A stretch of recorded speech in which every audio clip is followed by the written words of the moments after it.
Humility, accessibility. தமிழ்ல சொல்லணும்னா எளிமை, நீர்மை. குணம் என்று சொன்னாலே இந்த குணத்தை தான் குறிக்கும். என் பக்கத்துல வரணும். அப்போ எந்த குணம் அவருடைய மற்ற குணங்களை பிரகாசப்படுத்தி காட்டுகிறதோ. புரியறதுக்காக ஒரு உதாரணம் சொல்றேன். ஏன்னா டெக்னிக்கலா சொன்னா எல்லாரும் தூங்கிடுவாங்க. ஒருத்தர் சீப்பு வித்தார் பஸ் ஸ்டாண்ட்ல. என்ன சொன்னார்? இந்த சீப்போட விலை 1000 ரூபாய். மனசுக்குள்ள தாம் பெரியவன்கிற எண்ணமே இருக்கக்கூடாது. இது மனசுல பதியறதுக்காக ஒரு உதாரணம் சொல்றது உண்டு. ஒரு போக்குவரத்து துறை அமைச்சர் என்ன பண்ணாராம், பேருந்துல கண்டக்டர் எல்லாம் கரெக்டா டிக்கெட் போடுறாங்களா? நீர் மேட்டிலிருந்து பள்ளத்தை நோக்கி வருவது போல ராமன் நம்மை நோக்கி வந்து நம்மோடு கலந்து பழகுகிறானே, அதைத்தான். நீங்க என்ன அடியனிடம் அனுமதி எல்லாம் கேட்கிறீர்கள், அழைத்து செல்லட்டுமான்னு. நீங்க ஆச்சாரியன், நீங்க கட்டளை என்ன செய்யணும் என்ன செய்யணும் கேட்டு கேட்டு கிங்கரனாக இருந்து கைங்கரியம் பண்ணுவதற்கு வந்திருக்கிறேன். அப்ப பாருங்க, ராமன் பரமாத்மா. குஹோ நாம ராமஸ்ய ஆத்மசமசகா சர்வதா வயம் பத்பியாம் அதிகமாச்சைவ ஸ்நேக சந்தர்ஷனேனச்ச. குஹா, நீ என்னை நோக்கி வர வேண்டும் என்ற எண்ணத்தோடு எத்தனை ஃபுட் ஸ்டெப், எத்தனை காலடி எடுத்து வைத்தீர்களோ. பகைவர்கள் கூட ராமனை புகழ்ந்துட்டு போயிடுவா. ஐயோ இவ்வளவு நல்லவனா அப்படின்னு புகழ்ந்துட்டு போயிடுவா. அப்ப தம்பிகளை சம்பாதிச்சின்வான் என்னை காட்டுக்கு அனுப்பி வச்சார். அதனால காட்டுக்கு புறப்பட்ட நான் வேடுவர் தலைவன் குகனை சந்தித்தேன்.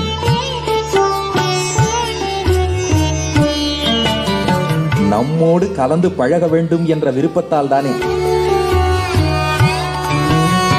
சில வியாக்கியானங்கள்ல இது ஒரு கதையாகவே எடுத்து, ஒரு சரித்திரமாகவே சில வியாக்கியானங்கள்ல விளக்கலாம். அப்போ பரத்வாஜ ரிஷி இவர்கள் எல்லாம், நான் உங்களுக்கு ஒரு விருந்து வைக்க வேண்டும் என்று விரும்புகிறேன், சாப்பிட வாருங்கள்னு கூப்பிட்டார். ராமபிரான் பார்த்தா 14 வருஷம் பூர்த்தியாக போறது.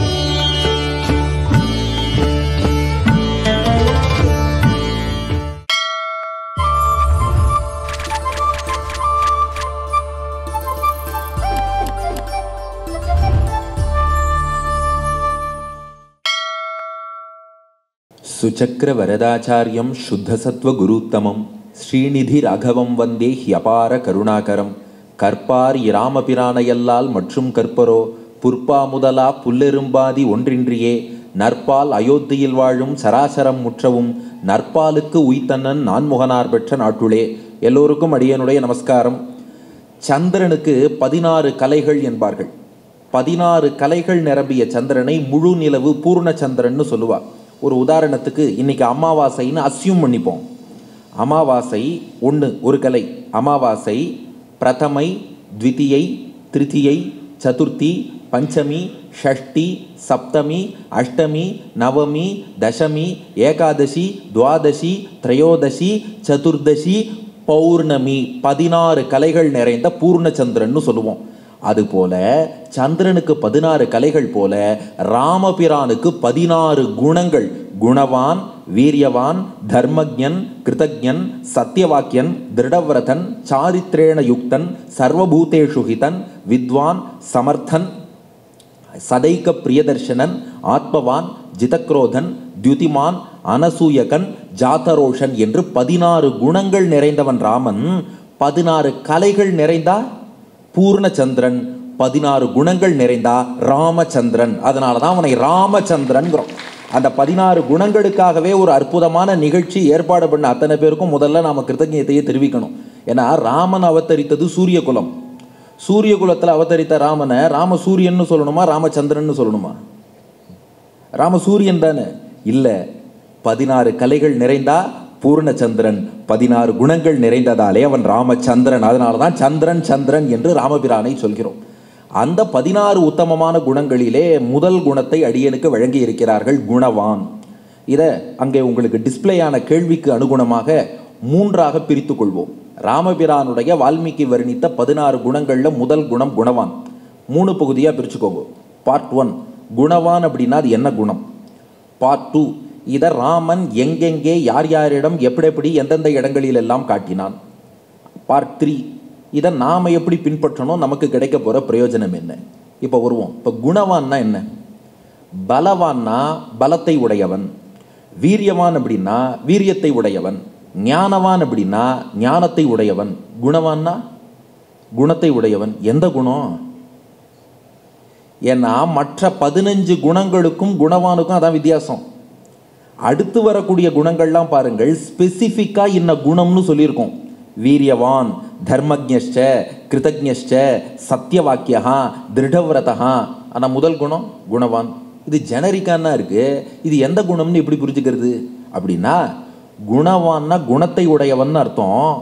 குணம் என்று சொன்னாலே அது பகவானுடைய எளிமை, சௌஷீல்யம், சௌலபியத்தை தான் குறிக்கும். குணம் என்று சொன்னாலே அது பகவானுடைய எளிமையை தான் குறிக்கும். ஆங்கிலத்தில் சொல்லணும்னா, ஏன்னா தமிழில் சொன்னால் நிறைய பேருக்கு புரிய மாட்டேங்கிறது. ஆங்கிலத்தில் சொல்லணும்னா சிம்பிளிசிட்டி, ஹியூமிலிட்டி, ஆக்சசிபிலிட்டி. தமிழில் சொல்லணும்னா எளிமை, நீர்மை. குணம் என்று சொன்னாலே இந்த குணத்தை தான் குறிக்கும். அது எப்படிப்பா குணம்னு சொன்னாலே அது எளிமையை தான் குறிக்கும்னு எப்படி சொல்லலாம் அப்படின்னு நீங்கள் கேட்பீங்க இல்லையா? இதற்கான விளக்கம் என்னன்னா, பகவான்கிட்ட எளிமைங்கிற ஒரு குணம் இருந்தாதான் அவர் இறங்கி நம்ம கிட்ட வருவார், நம்மோடு கலந்து பழகுவார், நம்மோடு உறவாடுவார், உரையாடுவார். அப்படி அவர் இறங்கி எளிமையோடு வந்தாதான் அவருடைய மற்ற குணங்களான வீரியவான், தர்மஜன், கிருதஜன், சத்தியவாக்கியன், திருடவிரதன் இதெல்லாம் நீங்க அனுபவிக்க முடியும். அவர் எளிமையோட இறங்கியே வரலன்னா மற்ற 15 குணம் எனக்கு எப்படி தெரியும்? அப்போ 16 குணங்கள் ராமனுக்கு உண்டுன்னா அதுல மீதமுள்ள 15 குணத்தை நான் அனுபவிக்கணும்னா முதல்ல அவருக்கு எளிமைங்கிற குணம் இருந்து அவர் என் பக்கத்துல வரணும். அப்போ எந்த குணம் அவருடைய மற்ற குணங்களை பிரகாசப்படுத்தி காட்டுகிறதோ அதை குணம் என்றே நாம் குறிப்பிட்டு விடலாம். அதனாலதான் குணம்னா எளிமை என்று நாம் சொல்கிறோம். புரியறதுக்காக ஒரு உதாரணம் சொல்றேன், ஏன்னா டெக்னிக்கலா சொன்னா எல்லாரும் தூங்கிடுவாங்க. ஒருத்தர் சீப்பு வித்தார் பஸ் ஸ்டாண்ட்ல. என்ன சொன்னார், இந்த சீப்போட விலை 1000 ரூபாய். சீப்பு 1000 ரூபாயா? ஆமாம், இன்னைக்கு எல்லா விலையும் ஏறி தான் போச்சு. ஆனால் அவர் என்ன சொன்னார், இந்த சீப்பு நெருப்பில் போட்டாலும் எரியாது, தண்ணியில் போட்டாலும் நனையாது, தரையில் போட்டாலும் உடையாது. நெருப்பில் போட்டால் எரியாது, தண்ணியில் போட்டால் நனையாது, தரையில் போட்டால் உடையாது. சீப்பு விலை 1000 ரூபா. தலை வாருமான்னு கேட்டேன், வாராதுன்ட்டார். அந்த சீப்பை வச்சு நான் என்ன பண்ணுறது? அப்போது சீப்புக்கு 1000 குணங்கள் இருந்தாலும் தலை வாராவிட்டால் அந்த சீப்புக்கு பிரயோஜனம் கிடையாது. அதுபோல பகவான்கிட்ட எத்தனை குணங்கள் இருந்தாலும் தலை வாருவது என்பது சீப்புக்கு பண்பாக இருப்பது போல எளிமை என்ற ஒரு பண்பு இல்லைன்னா பகவானுடைய வேற எந்த பண்புமே எடுபடாமல் போயிடும். அதனால தான் கோவில் என்று சொன்னால் அது எப்படி திருவரங்கம் பெரிய கோவிலை குறிக்குமோ, திருமலை என்று சொன்னால் அது எப்படி திருவேங்கட மாமலையை குறிக்குமோ, ஆழ்வார் என்று சொன்னால் அது எப்படி நம்மாழ்வாரை குறிக்குமோ, அது போல குணம் என்று சொன்னாலே அது பகவானுடைய எளிமையை தான் குறிக்கும். இப்ப இந்த எளிமைங்கிற குணம்ங்கிறது எப்படிப்பட்டதுன்னா, வால்மீகி ராமாயணத்துக்கு திருமலை நம்பிகள் ராமானுஜருக்கு பல விசேஷார்த்தங்கள் சாதிச்சார். கீழ திருப்பதியில புளியமரத்தடியில திருமலை நம்பிகள் ராமானுஜருடைய சொந்த தாய் மாமா ராமாயணத்திலிருந்து பல விசேஷார்த்தங்கள் ராமானுஜருக்கு உபதேசித்தார். அந்த அர்த்தங்களை எல்லாம் கோவிந்தராஜர் என்ற மகான் ஸ்ரீராமாயணத்துக்கு வியாக்கியானமாக அருளி இருக்கிறார். அதில் காட்டுறார், ராமனுக்கு குணவான், எளிமைங்கிற குணம் கொண்டவன் சொல்றோமே, சான்ஸ்கிரிட்ல சௌஷீல்யம் என்று சொல்வார்கள். இதை எப்படி டிஃபைன் பண்றது? இதற்குன்னு ஏதாவது வரையறை உண்டா? எல்லாத்துலேயும் பாருங்களேன் ஒரு டெஃபினிஷன், குறிப்பாக இந்த பிசிக்ஸ் கெமிஸ்ட்ரி எல்லாத்துலேயும் டெஃபினிஷன் அதுதான் மெயினாக கேட்பாங்க. இப்போ பகவான் எளிமை கொண்டவன், எளிமை கொண்டவன்கிறோமே, அந்த எளிமைனா நம்ம எப்படி புரிஞ்சுக்கிறது அப்படின்னா, அதுக்கு கோவிந்தராஜர் வியாக்கியானத்தில் இது திருமலை நம்பிகள் ராமானுஜருக்கு சொன்ன அர்த்தத்தின் அடிப்படையில் வியாக்கியானம் பண்றார். மகதா மந்தை சக நீரந்திரேன சம்ஸ்லேஷகா. எளிமைனா என்னன்னா, மகதா ரொம்ப பெரியவராக ஒருத்தர் இருக்கார், நம்ம நினைச்சு பார்க்க முடியாத அளவுக்கு ரொம்ப ரொம்ப ரொம்ப ரொம்ப உயர்ந்தவர், பெரியவர் ஒருத்தர் இருக்கார். மந்தை சக கூட ஒருத்தர் இருக்கான், அவன் ரொம்ப ரொம்ப ரொம்ப ரொம்ப தாழ்ந்தவனா இருக்கான். ரொம்ப பெரியவரான ஒருத்தர் ரொம்ப தாழ்ந்தவனான ஒருத்தரோடு பழகிறார். பழகிறது பெருசு இல்லை, நீரந்திரேன சம்ஸ்லேஷகா, தான் பெரியவன்கிற எண்ணம் இல்லாமல் அவனில் ஒருவனாக தன்னை கருதி பழகுகிறார். அதற்குத்தான் எளிமைன்னு பேர். அப்போ சௌஷீல்யம் எளிமைங்கிறது சும்மா அப்படியே போட்டோக்கு போஸ்ட் கொடுக்கறதுக்காக, ஹலோ சார் உங்களோட கை கொடுக்குறேன் அப்படின்னு சொல்லிட்டு அப்புறம் போய் கையலமின் போறதுக்கு பேர் எளிமை கிடையாதான். மனசுக்குள்ள தான் பெரியவன் என்ற எண்ணமே இல்லாமல் பெரியவன் சிறியவனோட பழகணும். ஆனால் அந்த பெரியவன் எளியவனோடு பழகும்போது மனசுக்குள்ள தாம் பெரியவன்கிற எண்ணமே இருக்கக்கூடாது. இது மனசில் பதியறதுக்காக ஒரு உதாரணம் சொல்கிறது உண்டு. ஒரு போக்குவரத்து துறை அமைச்சர் என்ன பண்ணாராம், பேருந்தில் கண்டக்டர்லாம் கரெக்டாக டிக்கெட் போடுறாங்களா, டிக்கெட் கரெக்டாக சரியாக அந்த டிக்கெட் எல்லா பேசஞ்சர்ஸும் வாங்குறாங்களா, இதை பார்க்கணும்னு சொல்லிட்டு இந்த போக்குவரத்து துறை அமைச்சர் மாறு வேடமெல்லாம் இட்டுக்கொண்டு தாடி ஒட்ட வச்சுன்னு தலையில் முண்டாசெல்லாம் கட்டிட்டு மாறு வேஷத்தில் போக்குவரத்து துறை அமைச்சர் பேருந்தில் பயணித்தாராம். கண்டக்டர் டிக்கெட் டிக்கெட் டிக்கெட் டிக்கெட்னு கேட்டுட்டே வந்தார். இவர் எதுக்கு வந்து உட்காந்தார்? கண்டக்டர் ஒழுங்காக டிக்கெட் போடுறாரான்னு பார்க்க. கண்டக்டர் என்ன பண்ணார்? இவர்கிட்ட வந்து டிக்கெட்டுனார். கோவப்பட்டு எழுந்துட்டாராம். நான் யார் தெரியுமா? நான் எவ்வளோ பெரிய மினிஸ்டர் தெரியுமா? என்கிட்ட வந்து டிக்கெட்டாக கேட்டேன்னார். பிளானே வீணா போச்சு, அவ்வளோதான். அப்போது எதுக்கு வந்தோமோ அதை மறந்துட்டார். ஏன்னா தங்கிட்ட டிக்கெட்டுன்னு சொன்னவும் அந்த ஈகோ தலை தூக்கி நான் எவ்வளோ பெரிய மந்திரி, என்கிட்ட டிக்கெட் கேட்டியானாரா? அப்போது போட்டது வேஷம், உள்ளுக்குள்ளே பெரிய ஆளுங்கிற எண்ணம் இருக்குது. ஆனால் அப்படி இல்லாமல், வேஷம் போடுவதாக இல்லாமல் மனசார ஒருத்தனோடு கலந்து பழகினால் அதுக்கு தான் சௌஷீல்யம், எளிமைன்னு பேர். இதை நம்முடைய ஆச்சாரியர்கள் தமிழில் நீர்மை என்று விளக்குகிறார்கள். எளிமைன்னு சொல்வதை விட நீர்மை என்கிறார்கள். ஏன் நீர்மைன்னு சொல்கிறோன்னா, இது நீரினுடைய குணம். தண்ணீர் என்ன பண்ணும்? மேட்டிலிருந்து பள்ளத்தை நோக்கியே செல்லும். அதுபோல ராமன் உயர்ந்த மேட்டில், இத்தனை மங்கள குணங்கள் நிறைந்து உயர்ந்த மேட்டிலே, மலை உச்சியில் சிகரமாக இருக்கும் ராமபிரான். நாமெல்லாம் பள்ளம் போல தாழ்ந்தவர்களாக இருக்கோம். நீர்மை, நீர் மேட்டிலிருந்து பள்ளத்தை நோக்கி வருவது போல ராமன் நம்மை நோக்கி வந்து நம்மோடு கலந்து பழகுகிறானே, அதைத்தான் குணவான் குணவான்னு சொல்கிறோம். அப்போ 3 பார்ட்டில் ஒரு பார்ட் ஓவர், 8 நிமிஷமும் ஓவர். இப்போ 2வது பார்ட்டுக்கு வரும். இந்த குணத்தை ராமன் எங்கே, எப்படி, யாரிடமெல்லாம் காட்டினான், எப்படி காட்டினான்? முதல்ல விஸ்வாமித்திரரை எடுத்துப்போம். விஸ்வாமித்திரருடைய யாகத்தை காக்க ராமனும் லக்ஷ்மணனும் செல்கிறார்கள். 6 நாள்கள் யாகத்தை காத்தார்கள். சுபாகுவை வதைத்தான், மாரீச்சனை கடலிலே விதைத்தான், எல்லாம் ஆச்சு. இப்போது விஸ்வாமித்திரர் யாகம் பூர்த்தி ஆனப்புறம் ராமலக்ஷ்மணர்கிட்ட சொல்கிறார், எனக்கு ஒரு சின்ன ஆசை இருக்குது, சொல்லட்டுமா? உங்களை மிதிலைக்கு அழைத்து செல்ல வேண்டும் என்று விரும்புகிறேன். அங்கே ஜனகன் ஒரு வில் யாகம் பண்ணுறார். அங்கே உங்களை அழைத்து செல்லணும்னு விரும்புகிறேன், அழைத்து செல்லட்டுமான்னு கேட்டார் விஸ்வாமித்திரர். அப்போ ராமன் சொல்கிறான், விஸ்வாமித்திரரே, நீங்கள் என்ன அடியனிடம் அனுமதி எல்லாம் கேட்கிறீர்கள் அழைத்து செல்லட்டுமான்னு?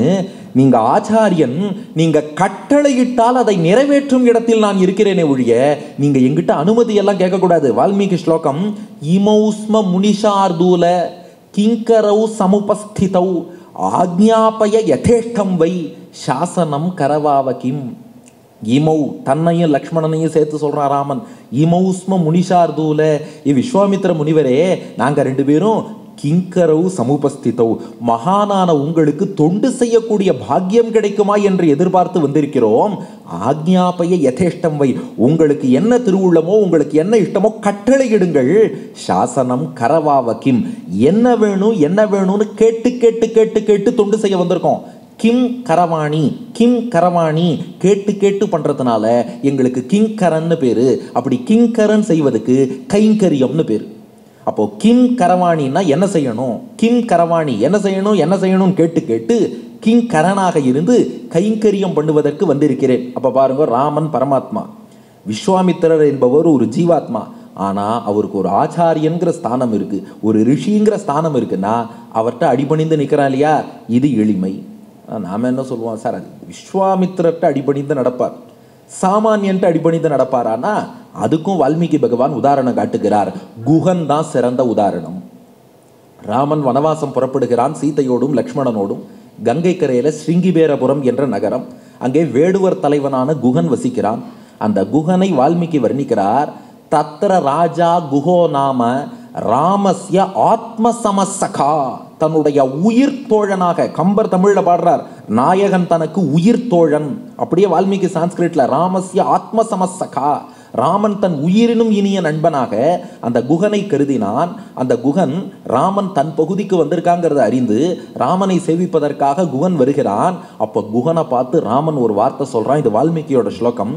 அர்ச்சிதாச்சைவ கிருஷ்டாச்ச பவதா சர்வதா வயம் பத்பியாம் அதிகமாச்சைவ ஸ்நேக சந்தர்ஷனேனச்ச. குஹா அர்ச்சிதாச்சைவ கிருஷ்டாச்ச பவதா சர்வதா வயம். குஹா, என்னை குறித்து நீ எத்தனை அடிவைப்பு எடுத்து வைத்து நடந்து வந்தாயோ, நீ என்னை குறித்து எடுத்து வைத்த ஒவ்வொரு அடியையும் எனக்கு செய்யப்பட்ட அர்ச்சனையாக ஏற்றுக்கொள்கிறேன். இதுதான் எளிமை. நாம் பகவானுடைய கோவிலை நோக்கி போகிறோம்னா கோவிலுக்கு போய் பண்ணது மட்டும் அர்ச்சனை இல்லையா. உங்கள் வீட்டிலேருந்து நீங்கள் கோவிலை நோக்கி நடங்கினீங்க இல்லையா, நீங்கள் நடந்து போகும்போது எத்தனை ஃபுட் ஸ்டெப், எத்தனை காலடி எடுத்து வைத்தீர்களோ, குஹா நீ என்னை நோக்கி வர வேண்டும் என்ற எண்ணத்தோடு எத்தனை அடிகள் எடுத்து வைத்தாயோ, ஒவ்வொரு அடியையும் எனக்கு செய்த அர்ச்சனையாக நான் ஏற்றுக்கொள்கிறேன். ஆனால் உன்னடா குஹா, பத்பியாம் அபிகமா செய்வ, உன் காலால் நடந்து வந்தாயே, வெறுங்காலோடு நடந்து வந்தாயே, இந்த காலடி தாமரை 4 அடி நடந்தால் இந்த ராமனோட உள்ளம் புண்ணாயிடும்டா.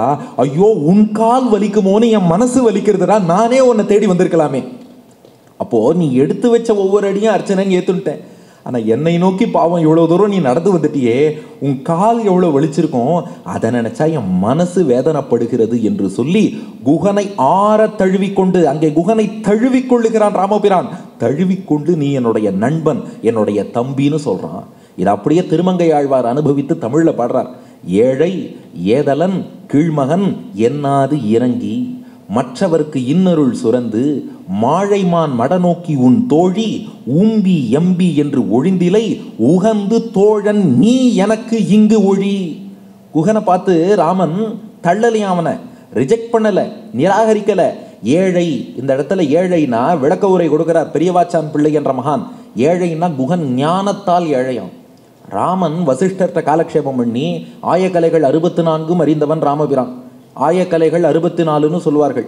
64 ராமனுக்கு தெரியும். அது என்ன 64 கலைனா நம்முடைய அந்த கால பாரம்பரிய ஞானம். அது அகர விலக்கணம், லிகிதம், கணிதம், வேதம், புராணம், வியாக்கரணம், நீதி சாஸ்திரம், ஜோதிஷ சாஸ்திரம், தர்மசாஸ்திரம், யோக சாஸ்திரம், மந்திரசாஸ்திரம், சகுனசாஸ்திரம், சிற்பசாஸ்திரம், வைத்தியசாஸ்திரம், உருவசாஸ்திரம், இதிகாசம், காவியம், அலங்காரம், மதுரபாடனம், நாடகம், நிருத்தம், சப்த பிரம்மம், வீணை, வேணு, மிருதங்கம், தாளம், அஸ்திர பரீட்சை, கஜ பரீட்சை, ரத பரீட்சை, அஸ்வ பரீட்சை, கனக பரீட்சை, ரத்ன பரீட்சை, பூமி பரீட்சை, சங்கிராம லட்சணம், மல்யுத்தம், ஆகருடனம், உச்சாடனம், வித்துவேடனம், மதனசாஸ்திரம், மோகனம், வசீகரணம், ரசவாதம், காந்தர்வவாதம், பைபிலவாதம், கௌத்துகவாதம், தாதுவாதம், காருடம், நட்டம், முட்டி, ஆகாய பிரவேசம், ஆகாய கமனம், பரகாய பிரவேசம், அதிரிசயம், இந்திரஜாலம், மகேந்திரஜாலம், அக்னித்தம்பம், ஜலத்தம்பம், வாயுத்தம்பம், வாக்குத்தம்பம், திட்டித்தம்பம், சுக்லத்தம்பம், கண்ணத்தம்பம், கட்கத்தம்பம், அவஸ்தை பிரயோகம். 64 கலைகள். அத்தனையிலும் வல்லவன் ராமபிரான். குகன் அவனுக்கு அதெல்லாம் தெரியாது, வேட்டையாட மட்டும்தான் தெரியும். இந்த எந்த கலையும் குகனுக்கு தெரியாது. அப்ப ஏழை, இவன் ஞானத்தால் பணக்காரன், அவன் ஞானத்தால் ஏழை. ஏதலன், ஏதலன்னா பகைவர்களை சம்பாதித்து கொண்டவன் அர்த்தம். இவன் வேட்டையாடுறதுனால ஒரு புலியை வேட்டையாடி இருப்பான், அம்பு போட்டிருப்பான், அது அம்பை வாங்கிட்டு இவனை பழி வாங்கணும்னு காத்துன்னு இருக்கும். இப்படி ஆங்காங்கு பகைவர்களை சம்பாதித்து வைத்திருக்கிறான் குகன், அவன் வேட்டுவ தொழிலாலே. ஆனால் ராமன் அவர் எல்லாருக்கும் நல்லது பண்ணு போவார். பகைவர்கள் கூட ராமனை புகழ்ந்துட்டு போயிடுவா, ஐயோ இவ்வளவு நல்லவனா அப்படின்னு புகழ்ந்துட்டு போயிடுவா. அப்போ அதுவும் கான்ட்ராஸ்ட். கீழ்மகன், அதாவது ராமபிரான் பெரிய சக்கரவர்த்தி, இக்ஷ்வாக்கு குலத்திலே தோன்றி சக்கரவர்த்தி திருமகன்.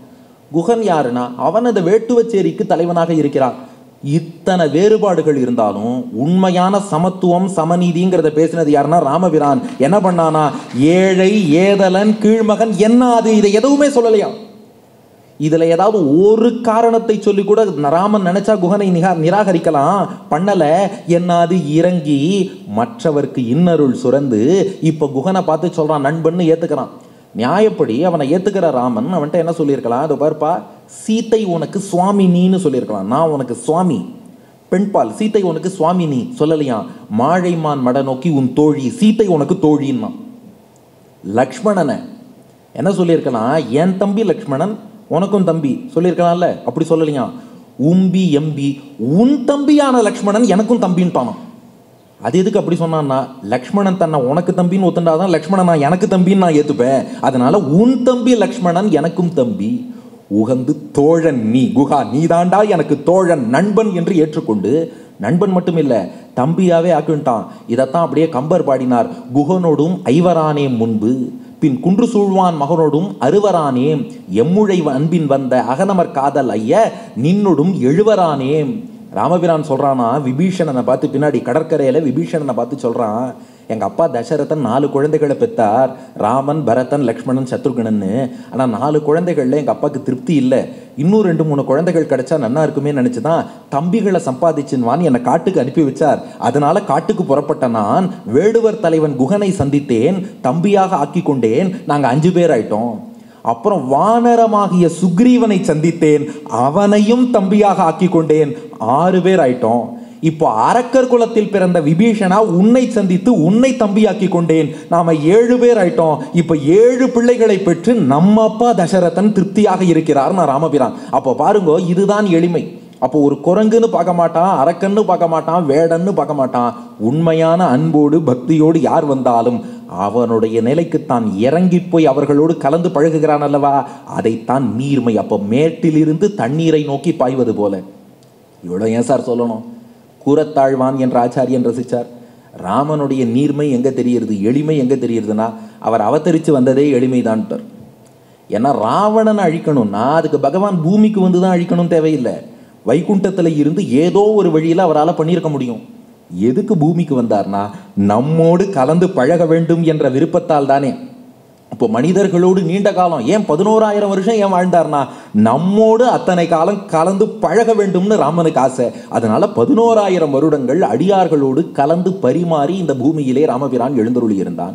இந்த எளிமையின் உச்சகட்டம் நாம் எங்கே பார்க்குறோம் அப்படின்னா, இது திருமங்கை ஆழ்வார் ஒரு பாசுரத்தில் காட்டியிருக்கிறார். சில வியாக்கியானங்களில் இதை ஒரு கதையாகவே எடுத்து ஒரு சரித்திரமாகவே சில வியாக்கியானங்களில் விளக்குறார்.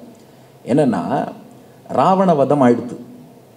ராவணவதமானவாறே ராமனும் மற்ற அவனுடைய பரிவாரம், மற்றபடி சீத்தை, லக்ஷ்மணன், சுக்ரீவன், வானரசேனை, விபீஷணன், அவனை சார்ந்த நல்ல அரக்கர்கள், ஜாம்பவான் எல்லாரும் புஷ்பக விமானத்தில் திரும்ப வர வழியில் பரத்வாஜருடைய ஆசிரமம் பிரயாகை என்னும் இடத்தில் இருக்கிறது. அந்த பிரயாகையில் அந்த புஷ்பக விமானம் இறங்குகிறது. அப்போது பரத்வாஜ ரிஷி இவர்கள் எல்லாம், நான் உங்களுக்கு ஒரு விருந்து வைக்க வேண்டும் என்று விரும்புகிறேன், சாப்பிட வாருங்கள்னு கூப்பிட்டார். ராமபிரான் பார்த்தான் 14 வருஷம் பூர்த்தியாக போகிறது. அயோத்திக்கு வெளியில் நந்தி கிராமத்தில் பரதன் காத்திருக்கான். 14 வருஷம் பூர்த்தியாகி ராமன் வரலன்னா பரதன் அக்னி பிரவேசம் பண்ணிடுவான். ஆனால் ஒரு ரிஷி பரத்வாஜர் நீங்கள் சாப்பிடணுங்கிறார். ரிஷியோட வாக்கையும் மீற முடியாது, பரதனையும் புறக்கணிக்க முடியாது.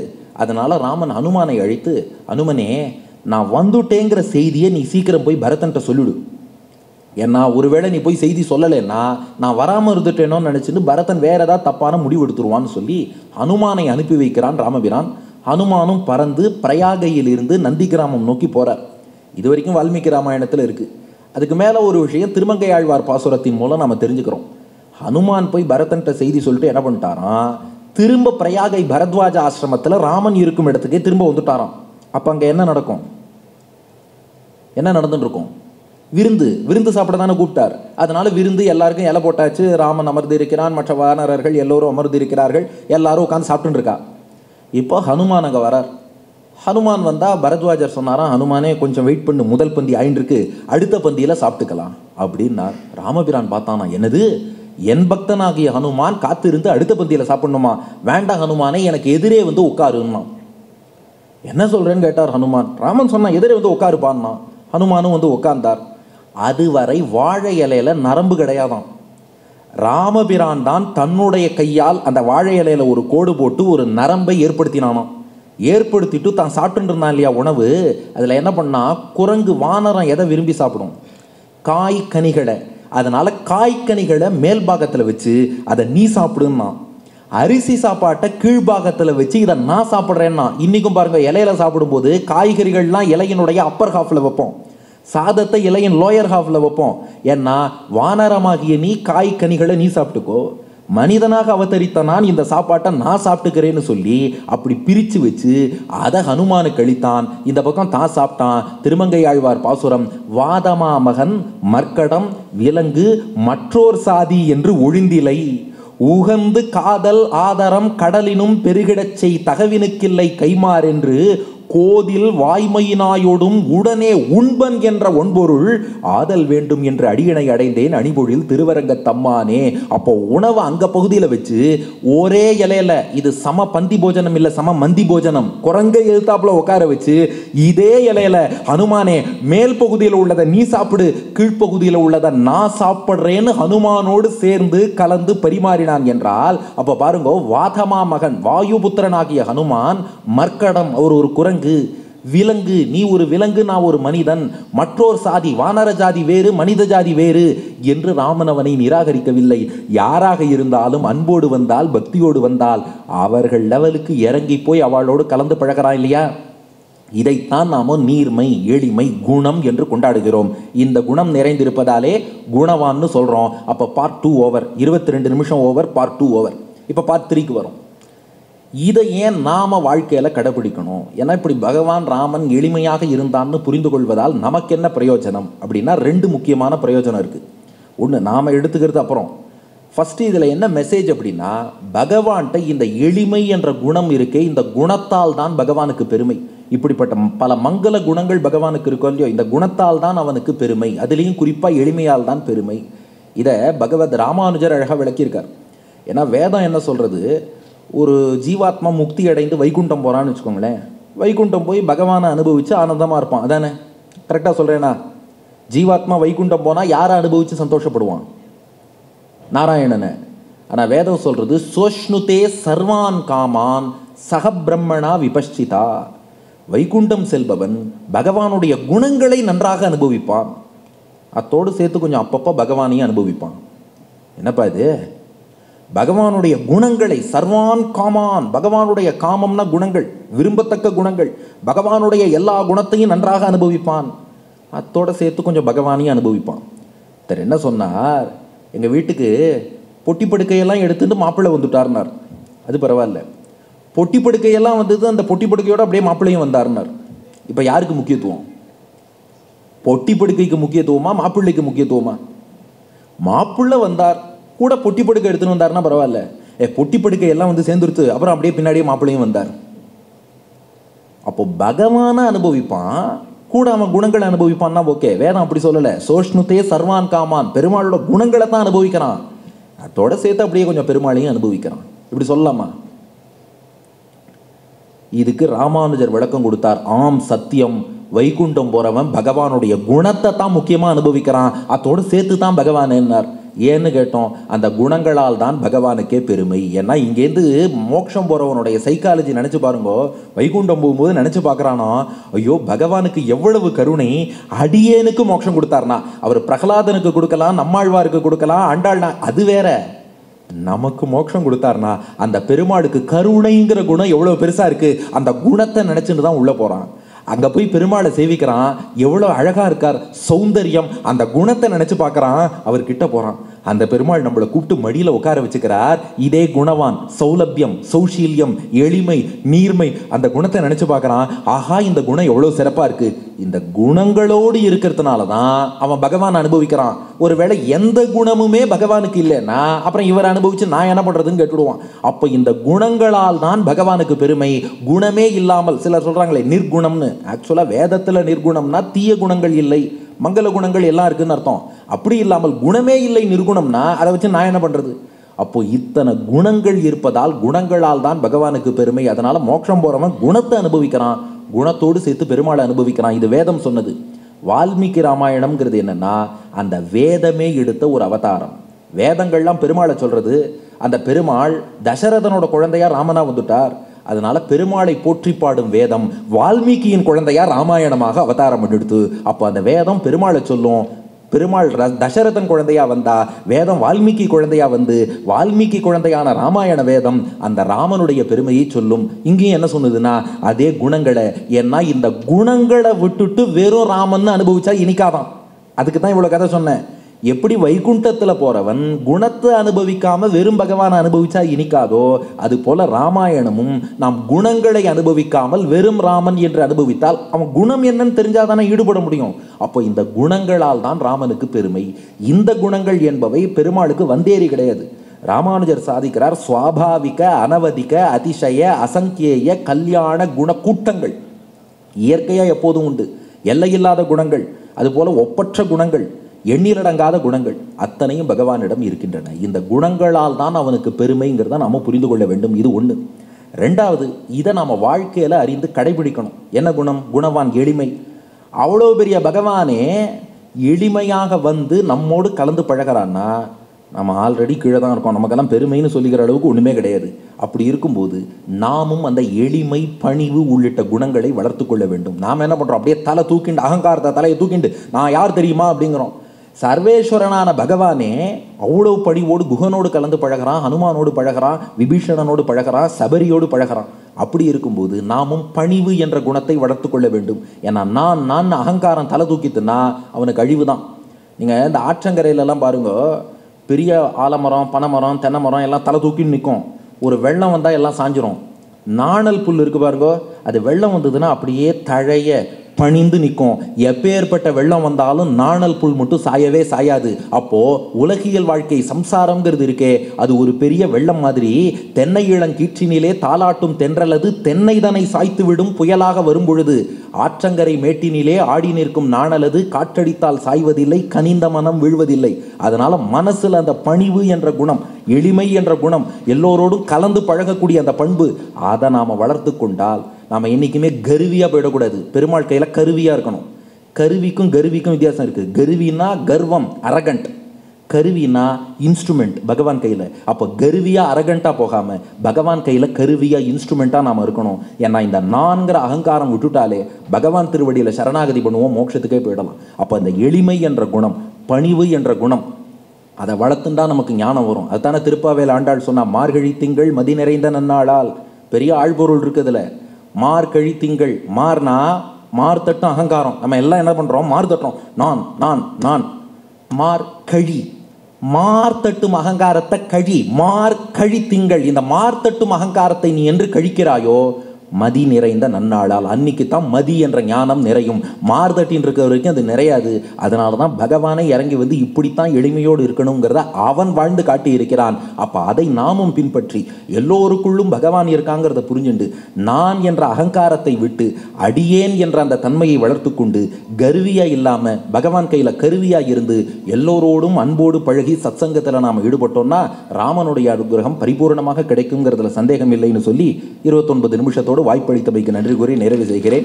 மங்களம் கோசலேந்திராய மகனிய குணாப்தகே சக்கரவர்த்தி தனுஜாய சார்வபௌமாய மங்களம்.